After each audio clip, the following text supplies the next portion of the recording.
English నేర్చుకోవడం అనర్గళంగా మాట్లాడడం మీ కల? వెంటనే కాల్ చేసి క్లాసెస్‌కి రిజిస్టర్ అవ్వండి. Hello Andy, I'm Anita and I'm here with you all to tell you all one basic concept.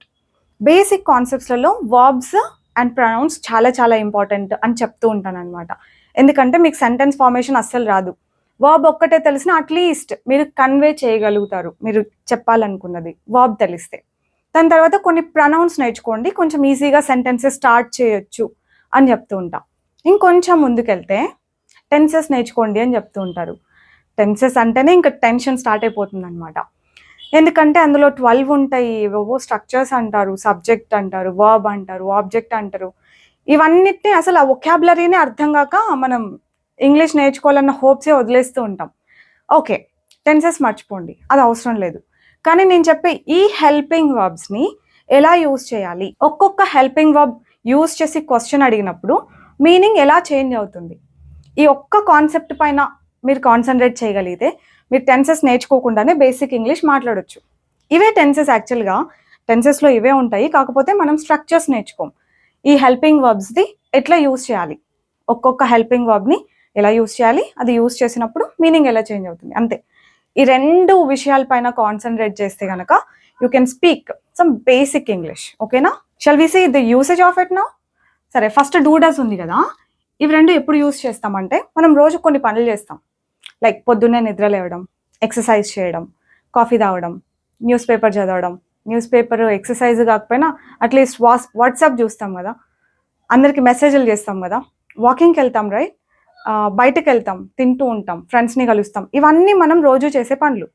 వీటి గురించి క్వశ్చన్ అడగాలి అంటే మనం ఏదో డూ ఆర్ డస్ యూజ్ చేసి క్వశ్చన్ అడుగుతాం. లైక్ మీరు కాఫీ తాగుతారా అని నేను అడగాలంటే do you drink coffee or do you have coffee అని అడుగుతాం. Do you have coffee? తాగుతారా అని అంటే మీకు అలవాటు ఉందా అని. మీరు ఎక్సర్సైజ్ చేస్తారా? Same, do you exercise?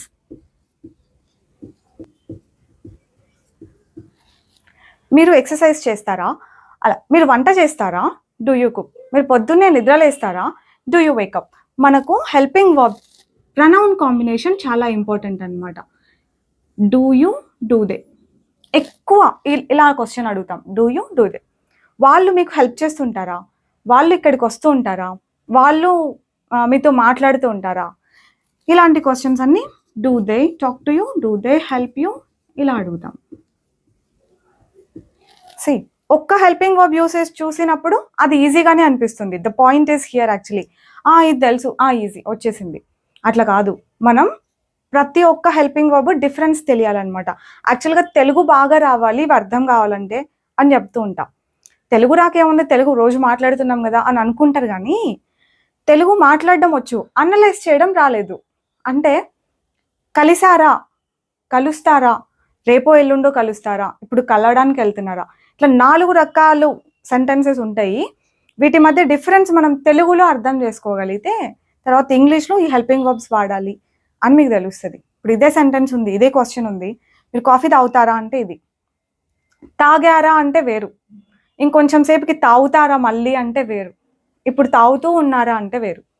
ఇది మీకు తెలుసు, బాగా క్లారిటీ ఉంది, ప్రతి వర్బ్ని ఇట్లా 4 రకాలుగా క్వశ్చన్స్ అడగొచ్చు అని తెలిస్తే మీరు బేసిక్ ఇంగ్లీష్ ఈజీగా మాట్లాడొచ్చు. మామూలుగా తాగుతారా అంటే ఇప్పుడు ఇట్లా అన్నాం, డూ యూ హ్యావ్ కాఫీ అని.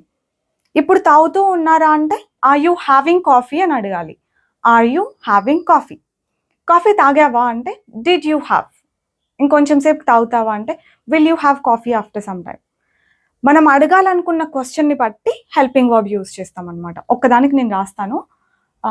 వర్బ్ ఇట్లాంటిది, వర్బ్ ఒకటి సెలెక్ట్ చేసుకుందాం. ఈ ఎక్సర్సైజే తీసుకుంటే డూ యూ ఎక్సర్సైజ్, మీరు ఎక్సర్సైజ్ చేస్తారా, నిన్న చేశారా మీరు ఎక్సర్సైజ్ అని అడగాలనుకోండి, డిడ్ యూ ఎక్సర్సైజ్? ఎక్సర్సైజ్ చేశారా? రేపు చేస్తారా అంటే బిజీగా ఉన్నాం అంటున్నారు, చేస్తారా రేపు exercise? Will you exercise tomorrow? Exercise tomorrow. ఇప్పుడు కాల్ చేసి అడుగుతాను అనమాట, మీరు ఎక్కడో ఉన్నారు, ఏం చేస్తున్నావు, ఎక్సర్సైజ్ చేస్తున్నావా, ఆర్ యూ ఎక్సర్సైజింగ్ అని అడుగుతా. Are you exercising?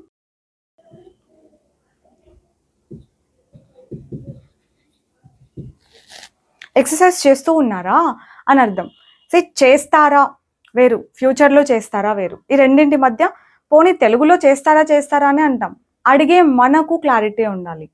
ఫ్యూచర్ గురించి అడుగుతుంటే విల్ పెట్టి, జనరల్గా తెలుసుకోవడానికి అడుగుతుంటే డూ తోటి హెల్పింగ్, ఆ డూ అన్న హెల్పింగ్ వర్బ్ తోటి క్వశ్చన్స్ అడగాలన్నమాట. మీరు వాట్సాప్ వాడతారా అంటే మామూలుగా వాడతారా అని కదా, రైట్? నా దగ్గర ఈ ల్యాప్టాప్ ఉంది, వాడతారా అంటే ఇప్పుడు ఫ్యూచర్ గురించి అడుగుతున్నట్టు కదా, వాడతారా అని. మీరు చికెన్ వండుతారా అంటే మీరు వండుతారా లేదా తెలుసుకుందామని అడిగినట్టు. డూ యూ కుక్ చికెన్ అంట. డూ యూ కుక్ చికెన్ అంటే మీకు వచ్చా రాదా అని అడుగుతున్నా నేను. Do you cook chicken.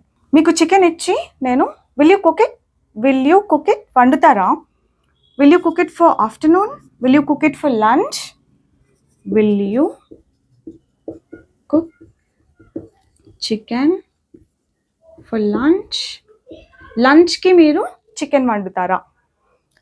Do you cook chicken వండుతారా. విల్ యూ కుక్ చికెన్ వండుతారా. కానీ అడిగే మనకు క్లారిటీ ఉండాలి. మనం తెలుసుకోవడానికి అడుగుతుంటే డూ యూ కుక్ చికెన్ అని, ఫ్యూచర్ గురించి అడుగుతుంటే విల్ యూ కుక్ చికెన్ అని. ఈ రెండింటితో మిస్అప్ చేశారా, మీరు మిస్టేక్ చేస్తున్నట్టే. ఓకేనా? ఇప్పుడు వండుతున్నారా, మంచి స్మెల్ వస్తుంది, ఐఎమ్ గెటింగ్ నైస్ అరోమా. వండుతున్నారా మీరు chicken? Are you cooking chicken? Are you cooking chicken? వండేసారా మీరు already? Did you cook chicken? Last night మీరు చికెన్ వండారా? డిడ్ యూ కుక్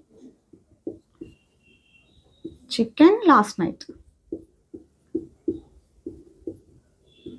సో నేను చెప్పేది ఏంటంటే, తెలుగులో ఫస్ట్ క్లారిటీగా మనం అర్థం చేసుకొని ఏది ఎప్పుడు యూజ్ చేస్తామని ఆ హెల్పింగ్ వర్బ్ ముందు పెట్టి మనం క్వశ్చన్ అడగాలి.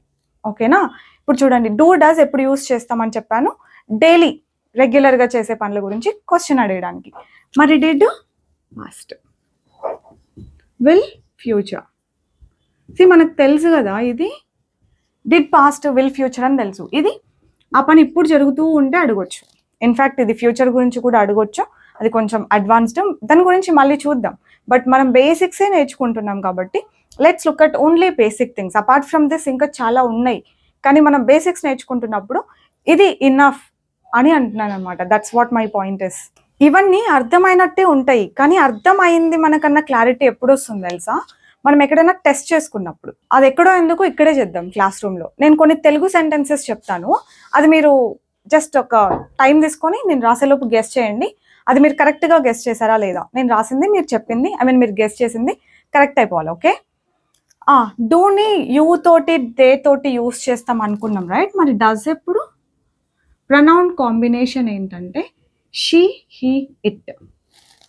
ఇన్ఫ్యాక్ట్ ఇక్కడ ఐ, వి అవి కూడా వస్తాయి, బట్ దాంతో తక్కువ అడుగుతాం కదా క్వశ్చన్స్, అందుకని చెప్పలేదు. డస్ తోటి does she, does he, does it. Pronoun combination తెలుసా మీకు? ఈజ్ వచ్చిందంటే is she, is he, is it అంటాం. ఆర్ ఉంది అంటే ఆర్ యూ, ఆర్ దే. నేను ఇక్కడ లైక్ మా ఏరియాలో అబ్జర్వ్ చేసినది ఏంటంటే, మన వాళ్ళు షీస్, హీస్ అని ఈజీగానే అనేస్తున్నారు, ఇట్ ఈజ్ అని. యు ఆర్, దే ఆర్, ఇవన్నీ ఈజీగానే వస్తున్నాయి. కాకపోతే ఈజ్ షీ క్వశ్చన్ అడగాలంటే ఈజ్ షీ, ఈజ్ హీ ఇవి రావట్లేదు అనమాట. ఆమె నిద్రపోతూ ఉందని అడగాలంటే షీ స్లీపింగ్. ఇంటోనేషన్ ఎట్లుంటుందంటే క్వశ్చన్ అడిగినట్టే ఉంటుంది, కానీ అది క్వశ్చన్ కాదు. షీ స్లీపింగ్ క్వశ్చన్ కాదు. క్వశ్చన్ అవ్వాలి అంటే ఏం చేయాలి? ఈ హెల్పింగ్ వర్బే ముందు ఉండాలి. ఇది క్వశ్చన్ అడగాలంటే ఒక రూల్.